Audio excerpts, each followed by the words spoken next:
update ng bayan, maasahan anumang panahon. Magandang oras po sa ating lahat. Narito ang update sa lagay ng panahon at kay Bagyong Hiner at saka sa bagyong binabantayan natin sa labas ng ating area of responsibility na posible ring pumasok sa ating PAR ngayong gabi o bukas ng umaga. Sa ngayon, huling namataan si Bagyong Hiner sa layong 235 kilometers hilagang kanluran ng Baguio City. Taglay nito ang lakas ng hangin na umaabot sa 55 kilometers per hour malapit sa gitna at pagbugso namang umaabot sa 70 kilometers per hour.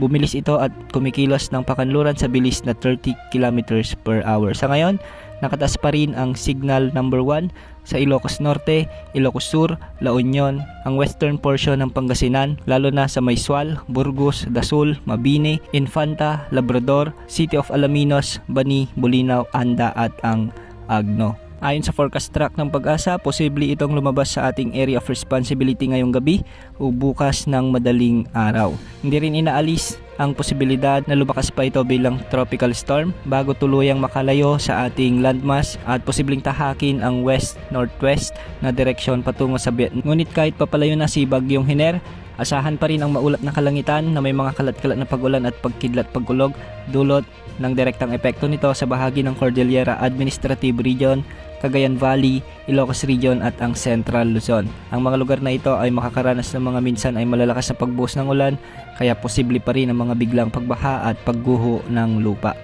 Samantala, southwest monsoon naman ang nakakaapekto sa bahagi ng Palawan, Occidental Mindoro, Aklan, Antique at ang Negros Occidental. Posible rin ang mga minsan ay malalakas na pag-ulan sa mga lugar na ito at posible rin ang mga biglang pagbaha at pagguho ng lupa. Samantala makakaranas naman ng mga pabugso-bugsong pag-ulan sa bahagi ng Western Visayas, ang nalalabing bahagi ng Mimaropa at ang buong Negros Island Region, dulot pa rin ng umiiral na habagat. Ganitong panahon din ang aasahan sa bahagi ng Metro Manila, ang nalalabing bahagi ng Luzon at Visayas kasama ng Zamboanga Peninsula, Bangsamoro Region, Sorsogon, Caraga Region at ang Northern Mindanao. Dulot pa rin ito ng habagat kaya posible ang mga biglang pagbaha at pagguho ng lupa. Samantalang sa nalalabing bahagi naman ng Mindanao ay makakaranas ng bahagyang maulap na kalangitan na may mga kalat-kalat na pagulan at pagkidlat pagkulog, dulot pa rin ng pinalalakas ng bagyong nasa labas ng ating area of responsibility na si Bagyong Pulasan. Kaya posible pa rin ang mga biglang pagbaha at pagguho ng lupa. Huling namataan si Tropical Storm Pulasan sa layong 1,980 kilometers silangan ng extreme northern Luzon.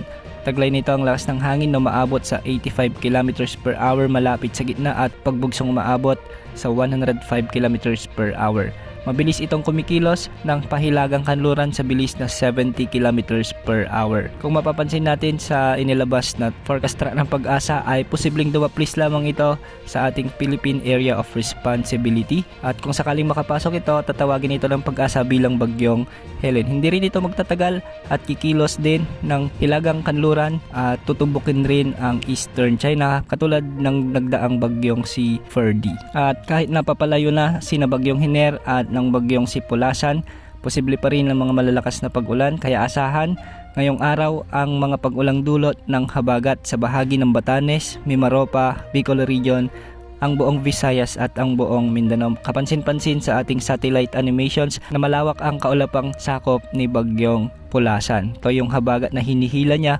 kaya maraming lugar sa Visayas at Mindanao ang makakaranas ng mga malalakas na kung minsan ay matitinding pag-ulan dulot ng habagat. Kaya patuloy nating pinag-iingat ang ating mga kababayan dyan lalo na yung ilang araw ng inuulan sa banta ng pagbaha at pagguho ng lupa. Samantalang bukas, asahan pa rin ang pag-iral ng habagat at bagyang aakyat ang mga pag-ulan sa bahagi ng Zambales, Bataan, Pampanga, Bulacan, Metro Manila, Calabarzon, Mimaropa, Bicol Region, ang buong Visayas at ang buong Mindanao pa rin. Samantalang pagsapit naman ng Huwebes, aabot na sa hilagang Luzon ang epekto ng habagat kaya posible rin ang mga pag-ulan sa bahagi ng Isabela, Aurora, Pangasinan, Zambales, Bataan, Metro Manila, Calabarzon, Mimaropa, Bicol Region at kasama pa rin ang Western Visayas. Sa ngayon wala naman tayong bagong bagyo o LPA na minomonitor sa loob at labas ng ating area of responsibility maliban kay Bagyong Hiner at kay pre-Bagyong Helen. Yan muna ang update sa lagay ng panahon. Ito pang weather update ng bayan, maasahan anumang panahon.